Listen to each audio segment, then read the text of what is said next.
Welcome to Stepping Up to Your Potential. I'm Sandra Robinson, inviting you to journey into the deeper currents of transformation and healing together. I'll explore insights which aim to connect the dots and reveal the bigger story of our collective growth and amazing potential. Join me by stepping into this journey of discovery and empowerment. What's your awakening story? It's a common question in spiritual spaces, the assumption being that if you're awake, something big must have happened. A veil ripping moment, a dark night of the soul, a kundalini rising, a mystical near death experience, something cinematic and impossible to ignore, something dramatic, inspiring, titillating. But what if your journey doesn't look like that? Mine didn't, and I call BS on any suggestion that makes the quieter path feel less valid. But here's the truth. Not everyone wakes up through trauma or transcendence. Some people awaken slowly through paradox, through pattern recognition, through frustration. Some awaken through heartbreak or boredom or the quiet ache of this can't be all there is. Plato called it anamnesis, the soul's remembering, not ego learning, not spiritual achievement, just the quiet resurfacing of what was always there. That idea speaks to me very deeply. For me, awakening has felt less like a revelation and more like a slow coming online, like tuning into frequencies I couldn't fully hold before, like memories that waited until I was stable enough to let them rearrange me. My journey, the spiral of remembering. I hear stories of people who saw spirits, read auras, or felt the presence of guides from an early age. Others walked through fire, abuse, illness, devastating loss, experiences that cracked them open and launched their awakening. That wasn't my story. My childhood was normal. No trauma, no spiritual fireworks, just a slightly offbeat kid with a sense that she was tuned to a frequency no one else seemed to hear. That said, there were some signs. For example, I remember thinking that the world didn't really exist unless I was looking at it, like a video game rendering in real time. I would dash around corners trying to catch what I called the builders in the act of constructing reality. My mom found it amusing. Teacher eventually told me I was wrong. The world is always there, even when you aren't looking. I remember being so sad and disappointed by this, as if the magic of existence were being siphoned out of the world. Decades later, when the Nobel Prize was awarded for proving local realism false, I just laughed, and like that, the magic was back. That's the kind of awakening I know best. Not the thunderclap, the click, the subtle shift in awareness where something ancient inside of you goes, yes, this. I've always known this. But even in those moments of clarity, I often felt out of place. I didn't fully realize just how different my perspective and thinking was until I opened my mouth, till words fell out, things that I hadn't studied or consciously thought, and then people looked at me like I had three heads. One memory sticks out. Sitting at a middle school lunch table, listening to kids mock the idea of past lives. If I've lived before, someone scoffed, why can't I remember it? Without thinking, I interrupted. Would you really want to remember all the ways you've died? Hung, burned, tortured, stabbed, sick, dismembered. Silence. In that moment, I realized I was living from a different map. I didn't even know I'd drawn it. That difference, that strange inward knowing, which guided me so completely, yet unrecognized, didn't feel enlightening. It felt isolating. By the time I reached high school, I had almost no friends. I couldn't connect with my peers, not because I didn't want to, but because I couldn't find anyone who lived in the same reality. Where they were emotionally, mentally, and spiritually was just not where I was. I couldn't relate to my peers, and they couldn't relate to me. For me, it all felt out of sync, and yeah, that's effing lonely. No one tells you that part about remembering early, that sometimes the price of knowing differently is belonging nowhere. It wasn't until college that I finally found others who could walk beside me, kindred minds, people willing to push into the metaphysical not just with curiosity, but with commitment. We experimented with practices that cracked the veil wide open, though I'll save all those stories for another time. If you're curious, check out the episode Secrets and Mysteries. I do share two of my most transformative direct experiences there. What I've learned over my time is that my journey hasn't been a single awakening, it's been a spiral of anamnesis. Truths returning in fragments, symbols repeating a sense of, oh, this again, but now I see it differently. Sometimes I hear spiritual leaders today saying things I remember speaking aloud in the early 90s. And yet I don't feel ahead of anything because here's the thing, I've been just as much of a work in progress as everyone. The ideas that surfaced early have deepened, been reworked, broken down, and rebuilt. They've evolved as I've evolved. That's actually one of the reasons I started this podcast, not as a platform, but as a practice, a way to explore out loud, to walk that spiral of evolution deliberately, to hold space for the ideas and memories that don't come in linear timelines. As I've said before, our issues don't resolve, they evolve. The same is true for our understanding. We circle back to the same truths again and again, but if we've grown, we meet them with new eyes, new hands, new selves. So, no, I don't have a single awakening story. I have hundreds of moments, each one a return, each one a petal unfurling in the spiral of what I've always been becoming.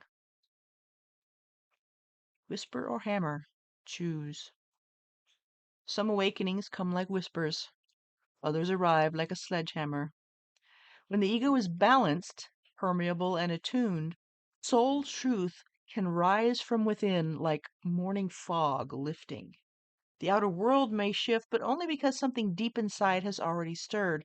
This is the path of gentle emergence, an inward recognition that reshapes outward perception. Anamnesis, the soul's whisper. But when the ego has been trained to ignore the inner world, when it's armored with identity and roles and survival strategies, the soul takes another route. Enter the sledgehammer. Loss, illness, collapse, revelation. External interventions meant to reach the part of you that still remembers, intended to crack the shell to let truth in. Ideally, that rupture becomes a doorway, one that allows the path of anamnesis to flourish in its wake. Both paths are sacred. One arrives by invitation, the other by interruption. Woke, an awakening in slow motion. Woke began as a call to awareness, a collective pulling back of the curtain. It named systems of harm that had been long normalized or ignored. It asked people to notice what wasn't being taught, said, or seen. At its best, it is a kind of awakening, painful, clarifying, necessary. But over time, something constricted. The clarity hardened into performance. The invitation became a rigid framework, a checklist of what could and couldn't be perceived. What began as a lens of compassion and justice narrowed into a script, complete with coded language, rules of conduct, and moral dress codes. In many spaces, it became more about looking right than becoming real, more about proving awareness of specific issues than expanding into holistic presence. And healing? Rarely part of the conversation. The world, instead of opening, shrank. Everything was viewed through the same tight lenses: race, gender, identity, historical trauma. Important lenses, deeply important, but insufficient on their own. There was no joy, no soul, no off ramp. In most woke spaces, belief in mystery, God, spirit, the unseen is often viewed as irrelevant at best and dangerous at worst. There is no path for redemption, no paradox, no poetry, just outrage and recursion and exile. Woke consciousness reveals what's broken. Awakened consciousness reveals what's also possible. Woke often speaks in labels and binaries, right and wrong, us and them, oppressed and oppressor. Awakening moves beyond labels. Binaries soften into paradox. Nuance stops being weakness and becomes wisdom. We had a friend who was absolutely woke for a long time. I want to speak from her shoes for a moment, not to judge, but to embody, to feel what she felt, to show what it's like from the inside. We all have this capacity, the ability to step into someone else's position and speak from it with honesty and care. In fact, that's what compassion is. It's not often practiced, but it's deeply human. So here's how it felt in her voice. Being woke felt like waking from the dream I had believed to be real. I thought I had finally seen the truth, and no one could convince me otherwise. I saw the distortions that were pointed to. I learned the language outlined for me. I used it to challenge the powers that were pointed out for me. And it felt righteous. I believed I was helping, changing the world for the better. But slowly things began to shift. I started noticing how everything had been curated. The outrage was preloaded, the answers were rehearsed. Even the questions I was allowed to ask had already been shaped by someone else's design. Insight became talking points, and curiosity became the risk of excommunication from the good guys. And when I finally allowed a sliver of doubt, just a whisper of, but that doesn't make sense, everything cracked. The story that I'd called my awakening turned out to be someone else's narrative. Not all of it was false, but enough to shake me, enough to actually wake me up. That was the true awakening moment, the transition from woke to awake. I blinked, and the world was different. And if this part stirred something in you, congratulations. That's how it begins. And triggers are a kind of awakening too. Got a whole post on how triggers are invitations. Go find that when you're ready. Because that feeling, that's the soul nudging you toward what wants to be seen. Realms of awakening. That moment, I blinked and the world was different. That's an awakening. It's the moment the dreamer stirs, whether from the sledgehammer or the whisper. It's when something deeper begins to press through. You see something you can't unsee. You know something you can't unknow. Those blinking moments come in many forms, but here's a truth that often gets left out of the conversation. Awakening isn't just spiritual. You can be awake to the soul and still sleepwalk through the systems you live inside. You can be awake to the political landscape and be numb to the spirit behind it. And you can pierce through illusion in one domain and remain fully embedded in another. Awakening happens in layers, domains, dimensions. So when someone asks, "What's your awakening story?" I want to ask back, awake to what? And maybe more importantly, where are you still asleep? For me, the spiritual doors opened early. I was awake to archetypes, metaphysical truths, and soul memory long before I was awake to the way this world actually runs. I had to wake up, sometimes painfully, to food systems, media illusions, symptom based medicine, and more. But I'm still waking up. Each time, it's the same moment, a blink, and the world is different because something in me was finally ready to see. To those who have eyes, let them see. Every awakening brings a choice. Will you carry what you've seen into how you live? Awakening as activation. We can be hit with a sledgehammer awakening and still choose to sleep. We can glimpse the truth and go back to pretending we didn't see it. Like Cypher in the movie Matrix, wanting to be put back in so he can just go about his life blissfully ignorant of the truth. When that happens, nothing changes. The same choices are made, the same patterns continue. When an awakening sticks, when it pierces not just the mind, but the heart, everything begins to shift. It changes your decisions, it shifts your stance, it rewrites what you're willing to tolerate in yourself and in the world. That's when an awakening moment becomes the activation point. Awakening doesn't mean you've arrived. It means you've stepped into the real questions.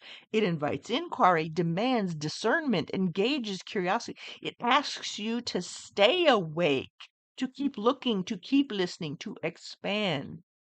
It's the moment you stop drifting through what's been handed to you and start choosing what's true for you. It's the shift from passive to active. That is when awakening becomes an activation, from accepting to discerning, from waiting to co creating. It's the moment when you remember, I am not here just to survive in the world. I'm here to participate in it, to become part of what it's becoming. It's the moment the soul stands up and says, I know who I am in truth. And from that place, something bigger begins to move through you. Yes, awakening is an invitation, however, it's delivered. And when it's accepted, when its truths are carried into the body, into the breath, into daily choice, that's when the real changes begin. That's when you step up, not just to what you know, but to who you are. Let the real journey begin. TLDR: loud or quiet, crisis or click.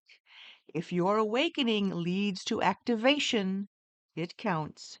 An awakening becomes real the moment it changes your choices.